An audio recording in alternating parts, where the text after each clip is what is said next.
membenci Pak Anies, Pak. Maka boleh jadi Sherly adalah salah satunya. Karena Pak Anies ini pernah jadi rektor di Universitas Paramadina yang saat itu Sherly ingat sekali meminta rekomendasi Bapak untuk melanjutkan pendidikan. Bapak mengokekan dan selang beberapa tahun, 1,5 tahun lebih sedikit, semua syarat sudah dikumpulkan dan Bapak sudah jadi menteri saat itu.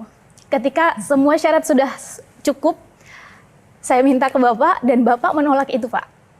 Alasannya adalah khawatir itu akan jadi tindakan yang tidak integritas terhadap posisi Bapak. Awalnya saya sangat kecewa. Itu kan ucapan Pak Anies sendiri, Pak.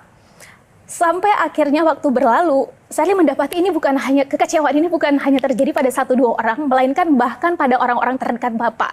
Karena Bapak sulit sekali diajak cawe-cawe, Bapak sulit sekali diajak bagi-bagi kue kekuasaan. Dan akhirnya Sherly sampai pada titik ternyata politik itu bisa bermoral ya.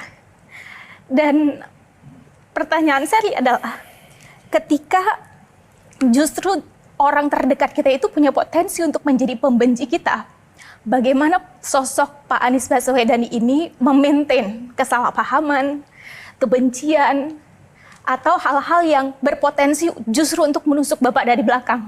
Karena boleh jadi ke depan setelah proses ini akan ada amanah baru, akan ada tanggung jawab baru, atau kegiatan-kegiatan sosial baru yang justru jauh lebih besar untuk Bapak. Bagaimana Bapak memaintain itu? Tepuk tangan dulu buat Sherly. Ya, makasih. Jadi ketika kita memegang kewenangan, maka kita harus memastikan bahwa kewenangan ini digunakan dengan benar. Ketika saya menuliskan sebuah statement rekomendasi, saya belum punya jabatan, itu adalah saya sebagai pribadi.